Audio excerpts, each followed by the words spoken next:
ఈవీఎంల స్థానంలో బ్యాలెట్ పేపర్లతోనే ఎన్నికలు జరిగేలా ఆదేశాలు ఇవ్వాలి అని కేఏ పాల్ వేసిన పిటిషన్ని సుప్రీంకోర్టు కొట్టేసింది. రఘురామరాజు కస్టోడియల్ టార్చర్ కేసులో నిందితుల్లో ఒకరైన విజయ పాల్ని పోలీసులు అరెస్టు చేశారు. అదానీతో కుదుర్చుకున్న విద్యుత్ కొనుగోలు ఒప్పందంలో రవాణా ఛార్జీలు కట్టాల్సిందే అని, దీనికి సంబంధించి జగన్మోహన్ రెడ్డి చెప్తున్న మాటలు అబద్ధమని ఈనాడు ఇవాళ ఒక కథనం ప్రచురించింది.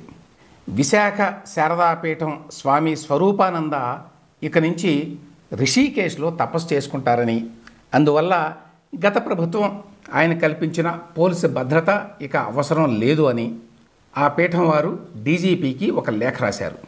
కేసులకు భయపడడం లేదు నేను అని ఒక వీడియో వదిలిన రామ్ గోపాల్ వర్మ పోలీసులకు మాత్రం దొరకడం లేదు. ఈ వార్తా కథనాల మీద ఇవాల్టి విశ్లేషణ. ముందుగా రామ్ గోపాల్ వర్మ వ్యవహారం. ఈయన మీద ప్రకాశం జిల్లా పోలీసులో ఒక కేసు నమోదు చేయటం, దానికి సంబంధించి 2 సార్లు నోటీస్ ఇవ్వడం, 2 సార్లు కూడా ఈయన అటెండ్ కాకపోవడం, నాకు ఇంకా టైం కావాలని కోరడం, అందువల్ల ఈయన అదుపులోకి తీసుకోవడానికి ప్రకాశం జిల్లా పోలీసులు హైదరాబాద్లో ఫిల్మ్ నగర్లో ఆయన ఆఫీసు, దాని పేరు డెన్, అక్కడికి రావడం, అక్కడ ఆయన లేకపోవడం ఇవన్నీ తెలుసు. గత 2 రోజుల నుంచి ఆయన కోసం పోలీసులు వెతుకుతున్నారు. ఆయన కనబడడం లేదు. తాజాగా రామ్ గోపాల్ వర్మ ఒక సెల్ఫీ వీడియో రిలీజ్ చేశాడు ఎక్కడి నుంచో. అందులో ప్రధానంగా ఏం చెబుతాడు, నేనేమీ భయపడడం లేదు, నేనేమీ మంచం కింద దాక్కోలేదు అన్నాడు. అంతేకాదు, ఈ విధంగా తనను అరెస్టు చేయాలని చెప్పి అనుకోవటం, తన మీద కేసు పెట్టడం ఇదంతా కూడా అన్యాయం అని వర్మ వాపోయాడు. ఒకసారి వినండి వర్మ సెల్ఫీ వీడియోలో ఏమన్నాడు. Extremely sorry to disappoint. అంటే ఇప్పుడు ఉనికిపోతున్నాను, మంచం కింద కూర్చొని నేడుస్తున్నాను అని అందరూ what ever the media speculating, వాళ్ళందరికీ చిన్న డిసప్పాయింట్మెంట్గా ఉండొచ్చు వీడియో. ఇక్కడ పాయింట్ ఏంటంటే, I just want explain the whole concept.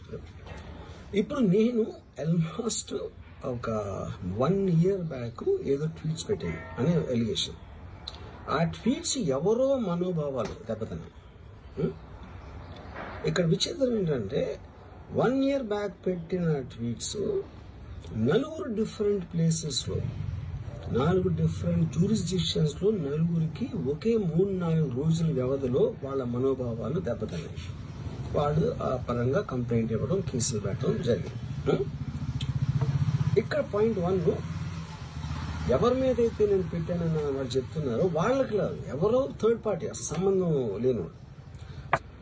So ఇప్పుడు ఇక్కడ జరిగింది ఏంటి, నాకు ఒక నోటీస్ వచ్చింది, నేను ఒక రిప్లై ఇచ్చాను, ఫలానా చోట ఫలానా తారీఖు నేను వస్తాను.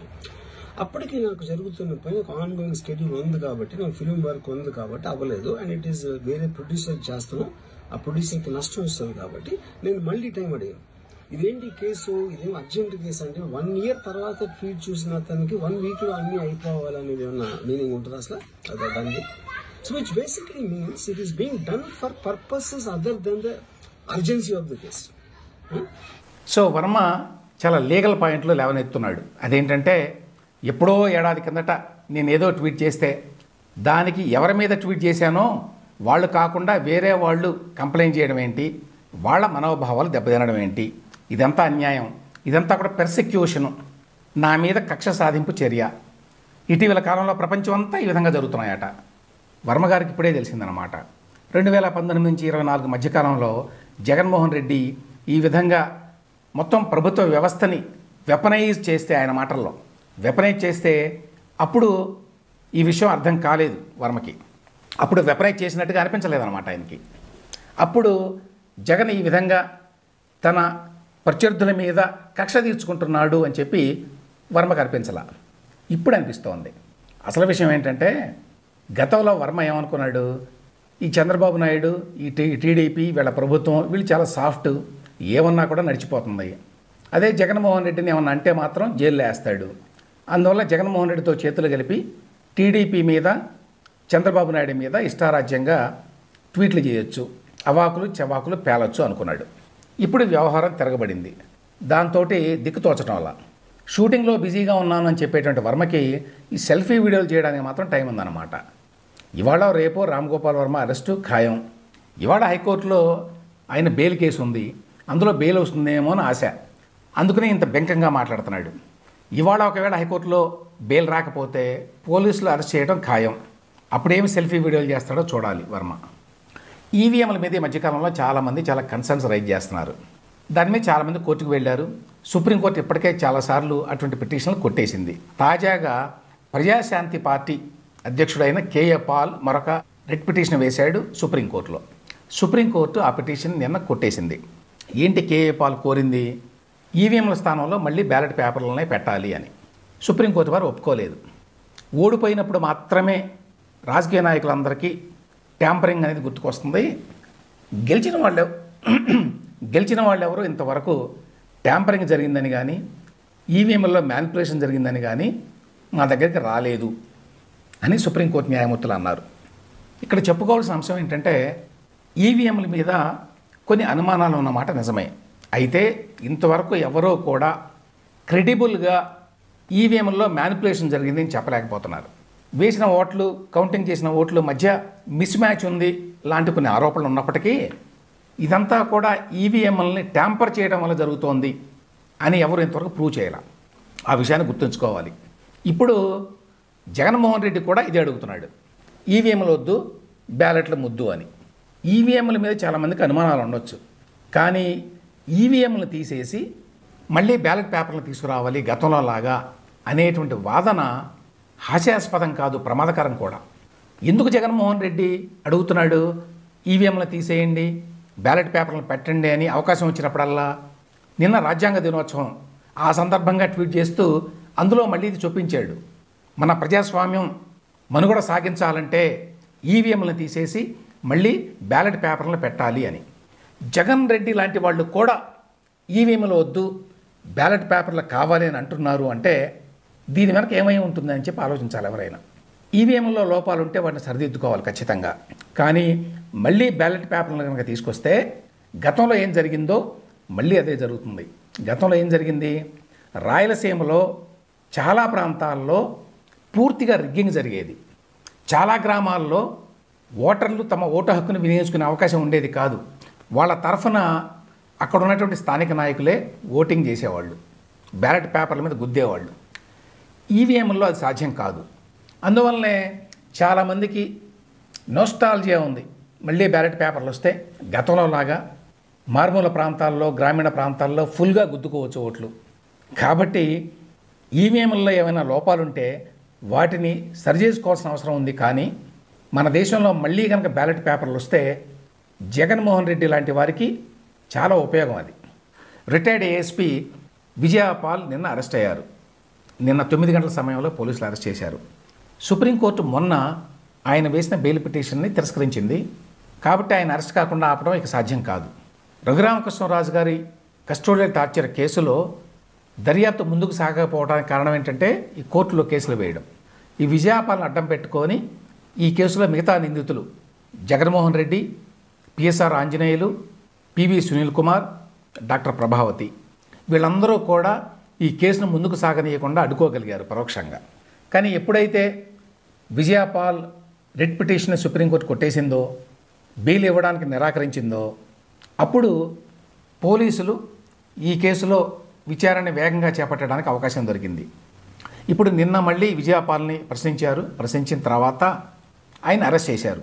ఈయన అరెస్ట్ చేసిన తర్వాత ఈయన ఇచ్చినటువంటి సమాచారం ఆధారంగా మళ్ళీ ఈ కేసులో ఇతర నిందితుల్ని పిలిచి ఇంట్రాగేషన్ చేయడానికి అవకాశం దొరుకుతుంది. ఈ కేసులో ఇప్పటికే రఘురామకృష్ణరాజు గారు చాలా ఆధారాలని సేకరించి పెట్టాడు. కాబట్టి పోలీసులకు కూడా ఎంతో కొంత సులువే ఈ కేసులో దర్యాప్తు జరపడం.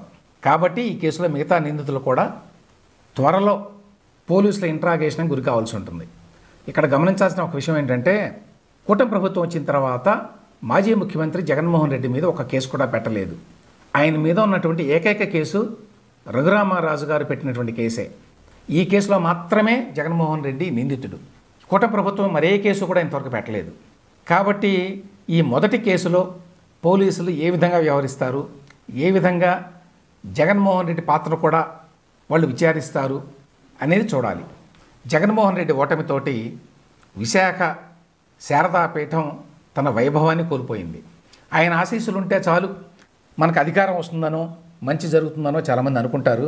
బహుశా జగన్మోహన్ రెడ్డి కూడా అలాగే అనుకున్నారు, వాళ్ళు వీళ్ళు చెప్పిన దాన్ని బట్టి. కానీ ఇప్పుడు చూస్తే శారదాపీఠం అధిపతి స్వరూపానంద గారికే రోజులు బాగాలేవు. విశాఖలో ఆయనకి ఇచ్చిన 15 ఎకరాలని కూటమి ప్రభుత్వం ఇప్పటికీ రద్దు చేసింది. ఆ తర్వాత తిరుమలలో ఆయనకి ఇచ్చినటువంటి స్థలాన్ని కూడా వెనక్కి తీసుకుంది. ఈ పరిస్థితుల్లో ఆంధ్రప్రదేశ్ తనకు అచ్చిరాదు అని చెప్పి బహుశా స్వరూపానంద గారు భావించినట్టున్నారు. అందువల్ల నేను ఇంకా విశాఖలో ఉన్నాను, రిషికేశ్లోనే ఉంటాను, అక్కడే తపస్సు చేసుకుంటాను అని చెప్తున్నారు. ఈ మేరకి ఆశ్రమం వారు ఏపీ డీజీపీకి ఒక లేఖ రాశారు. ఎందుకు రాశారు అంటే, గతంలో జగన్మోహన్ రెడ్డి ప్రభుత్వం స్వరూపానందకి వై కేటగిరీ సెక్యూరిటీ కల్పించింది. అంటే 60 మందికి పైగా పోలీసులు ఉంటారు ఆయన ఎక్కడికి వెళ్ళినా కూడా. కూటమి ప్రభుత్వం వచ్చిన తర్వాత దాన్ని తగ్గించి ఎక్స్ కేటగిరీకి మార్చారు. ఇప్పుడు కూడా ఉంటారు 2-3 ఆయన వెంట. ఇప్పుడు ఆ 2-3 కూడా నాకు వద్దు, ఎందుకంటే నేను విశాఖపట్నంలో ఉండటం లేదు, నేను రిషికేశ్కి వెళ్ళి అక్కడ తపస్సు చేసుకోబోతున్నాను అని ఈ లేఖలో స్వరూపానంద తరఫున ఆశ్రమం వారు రాశారు. అయినా కూడా స్వరూపానంద గారికి పోలీస్ సెక్యూరిటీ ఎందుకు అనేది అర్థం కాని విషయం. అదానీ దగ్గర నుంచి విద్యుత్ కొనుగోలుకు సంబంధించి జరుగుతున్న వివాదంలో ఒక మెయిన్ ఇష్యూ ఏంటంటే, చాలా ఎక్కువ రేటుకు పెట్టి కొన్నారు అని జగన్మోహన్ రెడ్డి గారు ఈ ఒప్పందం చేసుకున్నారు అని, అందుకోసమే 1750 కోట్ల రూపాయలు లంచం ఇచ్చారు అని. అయితే జగన్మోహన్ రెడ్డి ఏమంటున్నారు, ఎక్కువ రేటు కాదు ఇది చాలా తక్కువ రేటు, అందరూ ఆరోపిస్తున్నట్టుగా ఐఎస్టీఎస్ ఛార్జీలు ఉండవు దీనికి, కాబట్టి ₹2.49 యూనిట్ అంటే చాలా తక్కువ అనేది ఆయన వాదన. అయితే ఇవాళ ఈనాడు తాజాగా ఇచ్చినటువంటి కథనం ప్రకారం ఏంటంటే, ఐఎస్టీఎస్ ఛార్జీలు కట్టాల్సిందే అంటున్నారు. ఐఎస్టీఎస్ ఛార్జీలు అంటే ఏదో 5 పైసలు 10 పైసలు కాదండి, చాలా భారీగా ఉంటుంది. ఐఎస్టీఎస్ ఛార్జీలు ప్రతి యూనిట్కి కూడా ₹2.21 పడతాయి. యూనిట్కి సెకీతో చేసుకున్న ఒప్పందం, అంటే అదానీ సప్లై చేసేటువంటి విద్యుత్తుకి చేసుకున్న ఒప్పందం ప్రకారం ₹2.49. సో ₹2.49 ప్లస్ ఐఎస్టీఎస్ అంటే ఇంటర్స్టేట్ ట్రాన్స్మిషన్ సర్వీస్ ఛార్జెస్, ఇవి మరొక ₹2.21. ఈ రెండు కలిపితే యూనిట్ ధర ₹4.70 పడుతుంది. అంటే ఏడాదికి ఒక ఐఎస్టీఎస్ ఛార్జీల రూపంలోనే 3,757 కోట్ల రూపాయలు పడుతుంది. అంటే మొత్తం 25 ఏళ్ల పాటు ఈ విద్యుత్ సరఫరా జరుగుతుంది. అంటే 25 ఏళ్లకి ఓన్లీ ఐఎస్టీఎస్ ఛార్జెస్ కిందనే రాష్ట్ర ప్రభుత్వం 1,56,151 కోట్ల రూపాయలు కట్టాల్సి వస్తుంది. 1,05,000 కోట్ల రూపాయలేమో యాక్చువల్ పవర్ కోసం, మరొక 1,56,000 కోట్లేమో ఐఎస్టీఎస్ ఛార్జెస్ కోసం. అంటే ఎంత భారమో చూడండి. నిజంగా కనుక ఇవి కట్టాల్సి వస్తే ఏపీ ప్రజల మీద ముందు భరించలేని విద్యుత్ ఛార్జీల భారం పడబోతోంది. కాబట్టి ఇదేదో అదానీ జగన్ మధ్య వ్యవహారం, అదానీ మీద ఎవరో అమెరికాలో కేసు పెట్టుకున్నారు, దాని మీద జగన్మోహన్ రెడ్డి గారు ఏదో ఖండిస్తున్నారు అని కాదు. ఈ మొత్తం వ్యవహారం ఫలితంగా ఆంధ్రప్రదేశ్ ప్రజలు రానున్న 25 సంవత్సరాల్లో భరించలేనటువంటి విద్యుత్ ఛార్జీలను కట్టాల్సి వస్తుంది. అది గమనించాల్సిన విషయం.